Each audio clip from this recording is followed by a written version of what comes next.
Fala, geração de investidores globais, tudo bem com vocês? Bem-vindo aqui a mais um vídeo do nosso canal do Market e hoje eu vou falar quais são os melhores ativos nos Estados Unidos para você operar opções. Normalmente quem começa no mercado americano fica perdido com as diversas estratégias que você pode utilizar em diversos centenas e até milhares de ativos que possuem opções líquidas. No vídeo de hoje eu vou comentar como você pode escolher o melhor ativo para cada uma das suas estratégias. Se você é novo no nosso canal, não se esqueça de se inscrever, deixar o seu like e vamos para o nosso vídeo.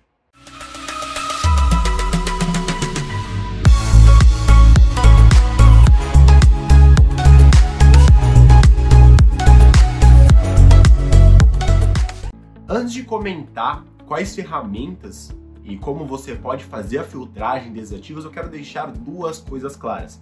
A primeira é que nós só podemos operar ativos que possuem liquidez em opções. No Brasil, nós ficamos restritos a poucos ativos, né? Você tem Petrobras, você pode operar também Vale, alguns outros grandes bancos e alguma ação que está mais nos holofotes, nas grandes mídias. Porém, nos Estados Unidos essa realidade é um pouco diferente. Você pode operar Apple, você pode operar diversos outros ativos que você nem imaginaria que tinha opções. E o primeiro ponto que nós temos que nos atentar é justamente a liquidez. Mesmo os Estados Unidos tendo diversos ativos que você pode operar opções, saiba que nem tudo é as mil maravilhas. Há alguns ativos que não possuem uma liquidez satisfatória e assim você pode encontrar dificuldades para montar as suas estratégias no mercado de opções e também desmontar as suas estratégias. Por isso, o primeiro ponto que você deve se atentar para os ativos que devem ser operados ou que podem ser operados nos Estados Unidos é justamente o ponto liquidez. E nesse vídeo eu vou comentar como você pode identificar esse fator, que para mim é o fator mais importante quando nós falamos em operações de opções. O segundo ponto que você tem que entender é que cada tipo de estratégia alinha-se a um ativo diferente. Como assim, Gabriel? Não fez nenhum sentido. Bem, só para te dar um exemplo. Se nós vamos fazer, por exemplo, uma venda de put, né, uma venda descoberta, você tem que entender que ativos que possuem um preço nominal maior, isso é, o preço da ação, se você pegar a Amazon, está mais de 3 mil dólares, mas se você pegar a Ford, vai estar custando 6 dólares, esse é o preço nominal, e quanto maior esse preço nominal, maior será o prêmio recebido na sua estratégia de venda de volatilidade. Então, algo que você tem que entender é estratégias como, por exemplo, borboleta, como, por exemplo, um strangle vendido, caso você queira ir para esse lado de venda descoberta, ou qualquer outra estratégia que envolva venda de volatilidade.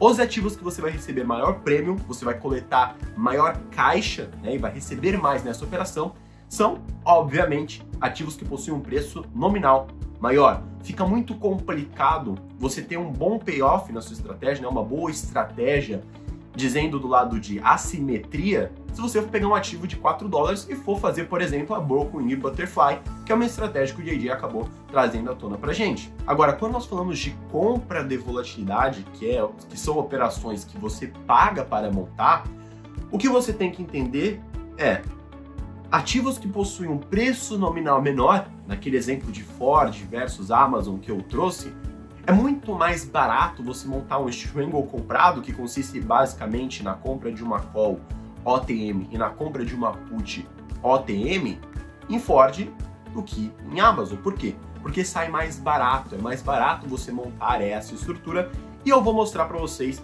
esse exemplo prático agora. Então, pegando aqui o exemplo de Amazon, tá? Eu já estava simulando aqui uma estratégia em Amazon. Essa estratégia, para você que não conhece, é a Broken Butterfly, no qual você faz uma Broken normal, OTM, nesse caso na put, então você faz OTM jogando mais para a esquerda e quebra uma perna, né? Distancia um pouco a perna esquerda. Você percebe que tem uma assimetria, né? A diferença dessa perna comprada para essa perna vendida é 50 dólares, certo? 2.880 para 2.930. Agora, para a outra perna da direita é apenas 30, ou seja, você tem uma assimetria nessa estratégia e nós estamos recebendo 375 dólares, sendo que a nossa perda máxima é 1.625. Se nós formos fazer uma compra de volatilidade nesse ativo, por exemplo aqui, deixa eu pegar um strangle, long strangle, nós teremos um custo de mil dólares, né? 17.650 dólares. Ou seja, há um custo muito alto para você fazer essa operação. O que eu quero chegar com isso não é você que vai decidir qual estratégia utilizar, e sim o mercado, o ativo que irá te mostrar qual estratégia, qual operação você vai ter a melhor assimetria, ou seja, mais a ganhar e menos a perder. Estratégias que você vai ter mais vantagem do que desvantagem. Ao meu ver, não é tão interessante fazer um straddle, né, que é o exemplo de estratégia, um strangle/straddle, né, porque está bem ATM, em Amazon. Por quê? Porque se você for parar para pensar, o Theta, ele consiste basicamente em quanto você perde diariamente na sua estratégia, né? Lembrando que é uma foto do momento. Ou seja, amanhã eu já irei perder 415 dólares. Isso para o portfólio de muitas pessoas é um valor bem significativo.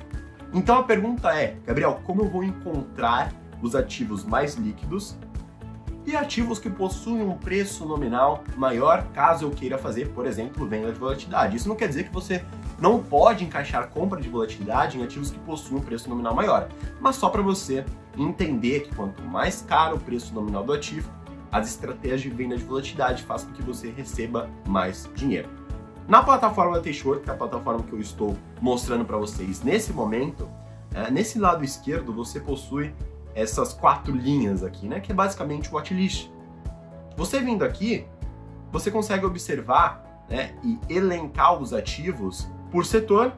Então aqui você tem os materiais básicos, de consumo defensivo, de consumo cíclico, de energia, setor financeiro. Então todos os ativos, digamos que você queira operar, né, real estate, que basicamente é ligado ao setor imobiliário, você pode muito bem vir aqui. E qual outro componente que nós falamos que é importante nós observarmos? Liquidez. Então você pode filtrar por liquidez, da maior para menor. E aqui você consegue ter uma noção dos ativos operáveis no mercado de opções. 2 estrelas para baixo já se torna mais difícil para você montar e desmontar as suas estratégias. Então eu deixaria exclusivas as minhas estratégias para os ativos que possuem liquidez, falando desse lado de estrela, de 3 para cima.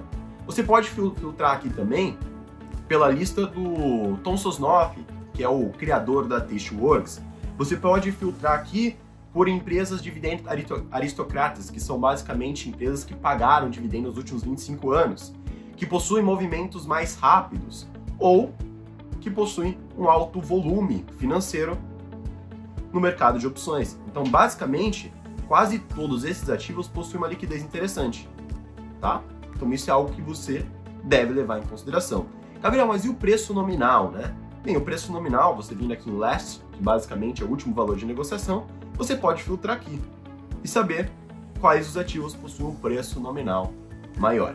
Beleza, Gabriel, já entendi que o fator liquidez pode ser observado nessa watchlist. Mas qual o melhor ativo, por exemplo, para um calendário? Né? Agora a gente vai no lado específico. Então o que eu queria que vocês entendessem até aqui é que não tem os melhores ativos para operar. Porque cada estratégia exige um certo comportamento do ativo, uma certa volatilidade e um certo cenário.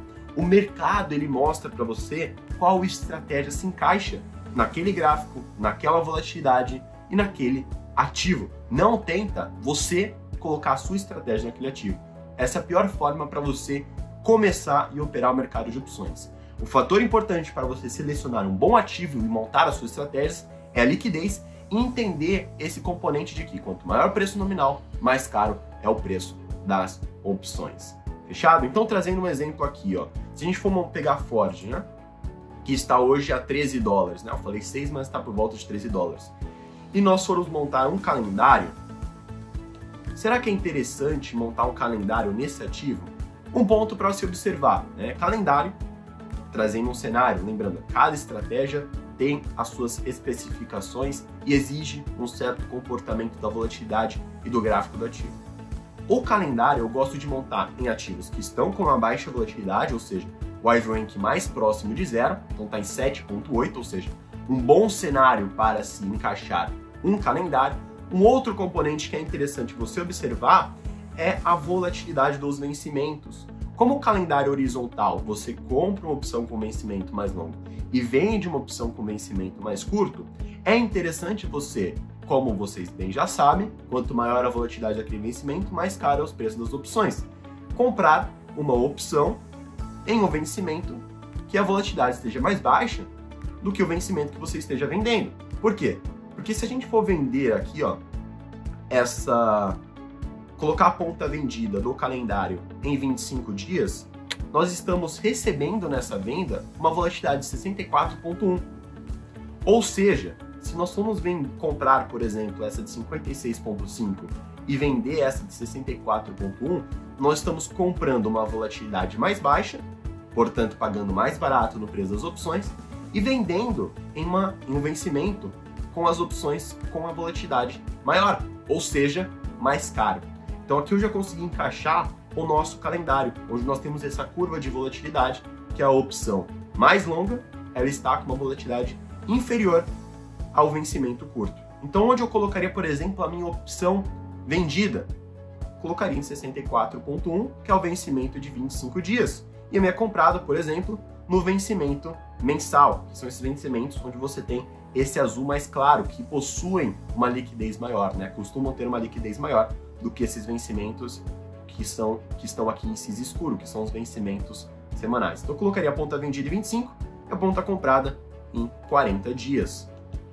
Se a gente for mudar aqui, 25 e a ponta comprada em 40 dias. Perceba que, se não houvesse essa condição onde as opções com vencimento mais longo estivessem com uma volatilidade menor do que o vencimento curto, provavelmente não encaixaria o calendário. Então eu estou mostrando na prática para você como que a estratégia, ela não manda nada, né? O ativo, ele diz e apresenta para você qual estratégia que você pode encaixar, buscando sempre mais vantagens do que desvantagens. Agora, Gabriel, qual outro componente que poderia ser interessante a gente observar na montagem desse calendário? Nós podemos pegar ativos que estão em consolidação. Então, pegando aqui, ó, nós temos o gráfico de Ford. Eu acho mais interessante você montar calendário em ativos que costumam ter uma volatilidade maior, né, que não são aqueles ativos que costumam andar pouco, se mover pouco, e também ativos que estão em uma consolidação. Porque quanto mais o ativo fica na consolidação, vai ser mais fácil para você fazer a rolagem das suas opções vendidas e assim abater o custo da sua opção comprada. Como assim, Gabriel? Agora você bugou minha cabeça. Bem, basicamente, o seu objetivo aqui nessas rolagens, né, vai ser receber, no final das contas, o valor que faz com que essa call comprada não tenha custo. Nós já estamos recebendo de início $40 e pagando 58. Se na próxima rolagem nós recebemos $18, eu estou com uma estratégia sem custo. Por isso seria interessante ativos em consolidação. Eu estou sempre observando o ativo e assim dizendo qual a melhor estratégia para esse ativo. Agora, uma coisa interessante que você pode fazer até na Tasteworks, que eu acho muito legal, você pode criar a sua própria watchlist. Então, se você vier aqui no botão da engrenagem, colocar aqui em List, Watchlist, List, você pode criar o seu próprio watchlist. Então, você coloca o nome aqui, Teste. Vamos colocar aqui, Teste. Vamos adicionar Starbucks nessa watchlist. Adicionamos. Vamos adicionar Apple nessa watchlist. Vamos adicionar Macy's nessa watchlist. E aqui você cria uma própria watchlist. Que estão aqui os meus 3 ativos. Perceba, esses 3 ativos possuem mais de 2 estrelas, ou seja, são bons ativos para você montar estratégias em opções, no genérico. Agora, cada estratégia pedirá uma circunstância e uma situação do ativo. Uma outra ferramenta que você também pode utilizar para observar a liquidez do ativo e assim saber se é possível encaixar estratégias em opções é uma forma gratuita aqui no Finviz. Então você vindo aqui nele, clicando em Screener, você consegue vir aqui, ó, Options Short, Optionable, ou seja, todos os ativos que você tem opções e consegue operar opções. E aqui ele mostra para você 4.500 ativos. Então não se atentem e não fiquem nessa neura de os melhores ativos, os top 10, os top 15. Porque não existe isso. O que existe são circunstâncias e situações melhores para cada estratégia no mercado de opções. Por isso eu falo para vocês sempre buscarem entender e compreender os fundamentos desse mercado. Se você compreende os fundamentos, independente da situação, se o ativo tiver liquidez para operar opções, você consegue encaixar as suas estratégias. Não é necessário conhecer os fundamentos do ativo para especular no mercado de opções, mas para especular no mercado de opções, você precisa de liquidez, dominar os fundamentos e compreender a volatilidade daquele ativo.